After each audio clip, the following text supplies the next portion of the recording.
السلام عليكم متابعي ومحبي القصص البوليسية، وأهلا وسهلا ومرحبا بكم في حلقة جديدة.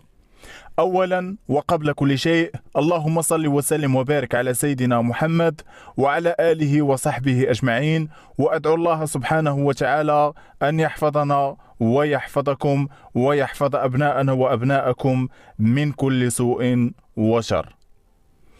مستمعينا الكرام، واحد السيد كان الاسم ديالو مصطفى، وكان كيسكن بنواحي مدينة مكناس. هاد السيد هذا كان متزوج وكانوا عنده جوج ولاد وبنت هي الصغيرة. كان كيشتغل طاشرون. السيد كان خدام بخير وعلى خير، الخدمة ديالو كان كيربح منها مزيان. كانت عنده واحد الدار ديالو، دار ماشي كبيرة بزاف بينه وبين، وكانت هاد الدار هادي كاتبها في سميت الزوجة ديالو. السيد كان عايش بخير وعلى خير مع العائلة ديالو، أمورهم كانت كلها مزيان.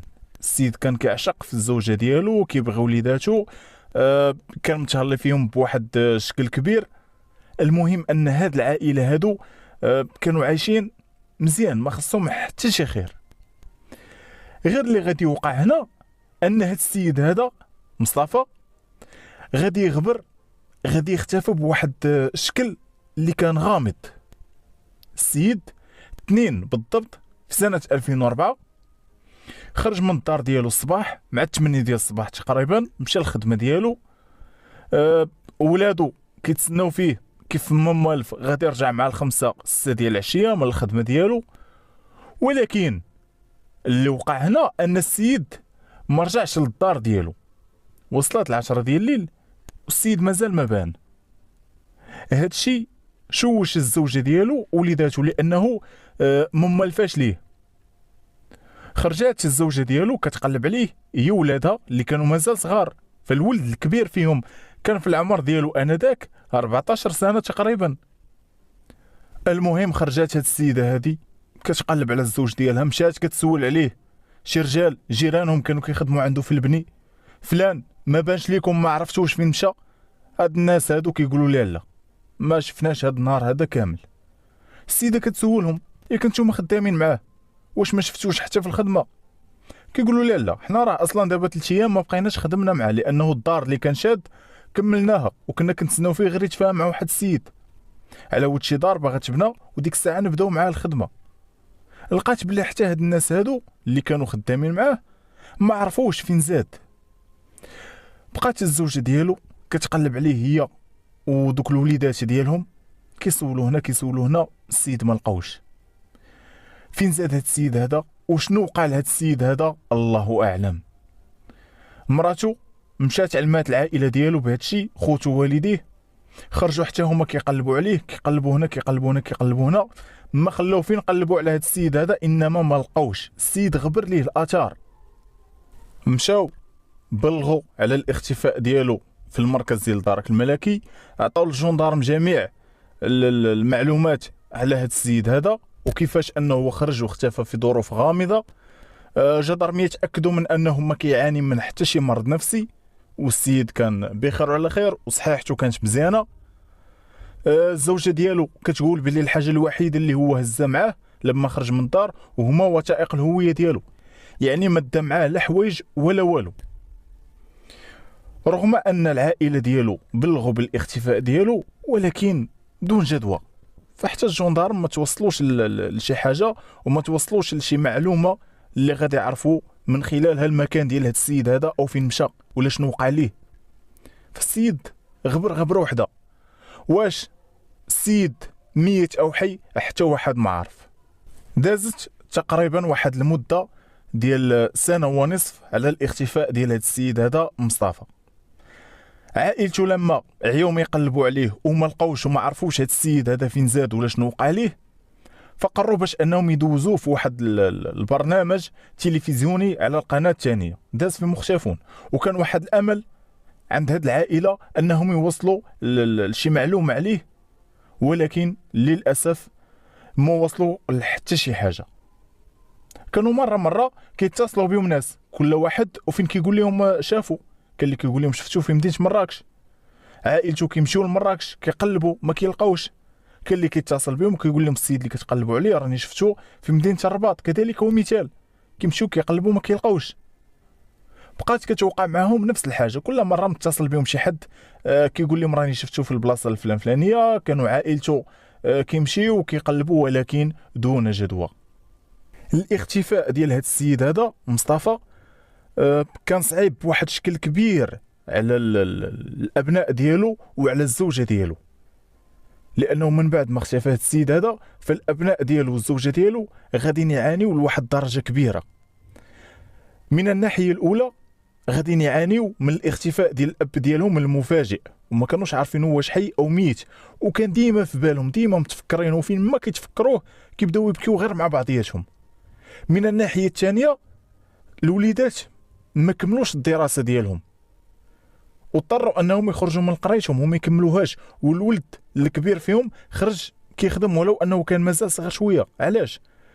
لانه الام ديالهم خرجات كتخدم عليهم وكتضرب عليهم تماره، انما المدخول ديالها كان فقط كيكفيها باش انها توكلهم وتشربهم، ما كانتش قادره انها توفر لوليداتها جميع الحاجيات اللي غادي تخصهم او توفر لهم الحاجيات الدراسيه ديالهم.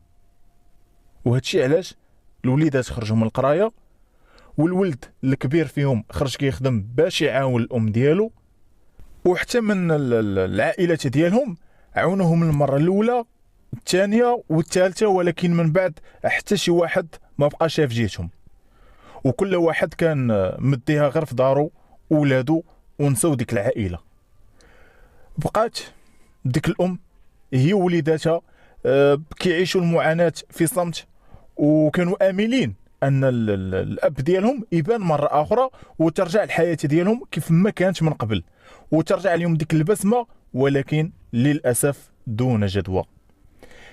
دازوا ايام وشهور وسنوات على الاختفاء ديال مصطفى، حتى هاد العائله هادو نيسوا بلي هاد السيد راه مازال حي، حتى غادي تدوز مده ديال 8 سنين او 9 سنين تقريبا، وبالضبط في سنه 2012 عاد هاد السيد هذا مصطفى غادي يبان. والغريب في الامر انه غادي يبان في اليومين اللي كان توفى فيها الاب ديالو. توفى الاب ديالو البارح مثلا، السيده غادي يجي للدار ديال والديه اليوم. واش كانت فقط مصادفه او شي حد كان كيتواصل مع هاد السيد هذا هو اللي قال ليه جي راه باك مات؟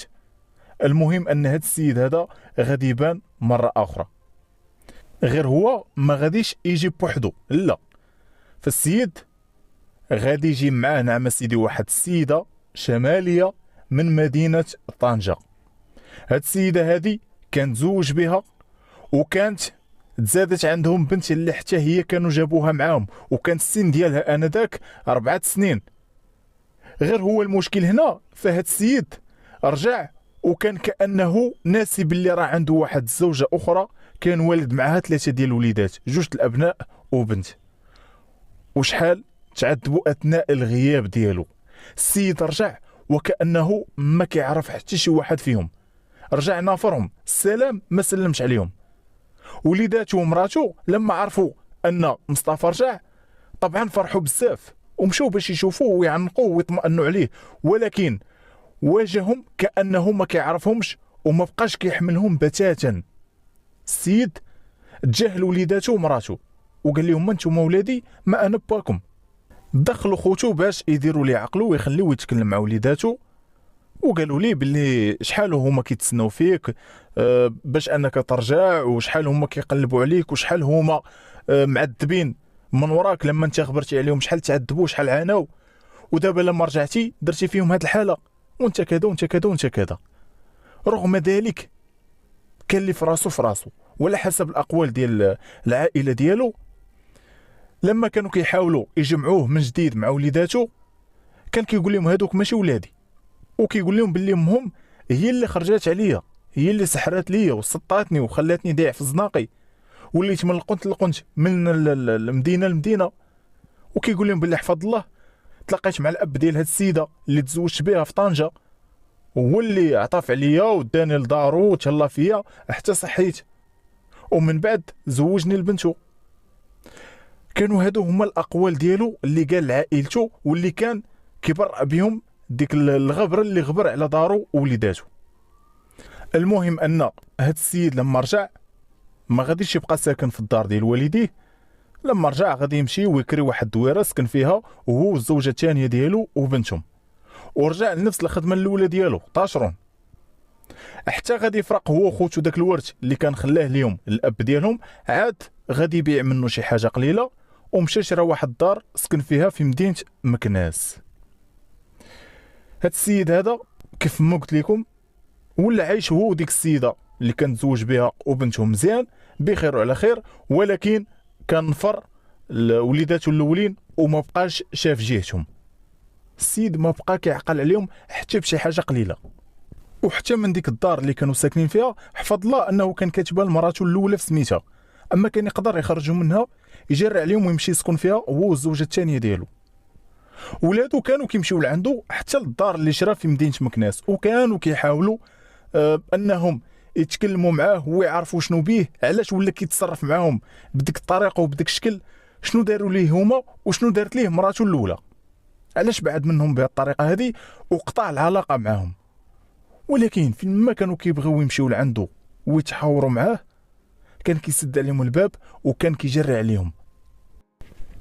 هادشي غادي يربي الحقد والكراهيه والغضب في قلوب هاد الوليدات هادو، خصوصا الابن الاكبر واللي كان الاسم ديالو عبد الكريم. كيفاش هاد السيد شحال وحنا ما خلينا فين قلبنا عليه، شحال تعذبنا من وراه وشحال تسنيناه باش يرجع لينا، ونهار رجع ما باغيش يشوف فينا حتى الشوفه. حنا شنو درنا لهاد السيد؟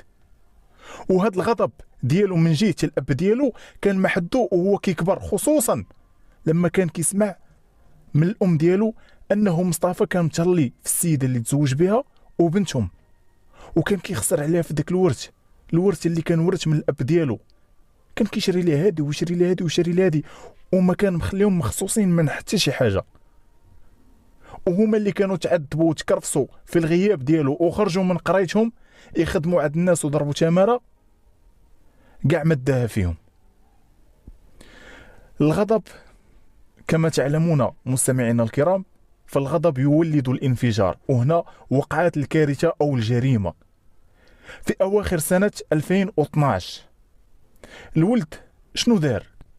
مشيت تيهز تيموس ومشيت حتى للدار ديال باك اللي شرا في مدينه مكناس مع 6 ديال العشيه، دقيتي حلات ليك مراته الثانيه الباب، شنو باغي ما شنو باغي، دخلتي صحه للدار لقيتي السيد متكي في المراح، غير وصل ليه جبد الموس امام مرات الاب ديالو وبنتهم وبدا كيضرب فيه بداك الموس او الجنويه.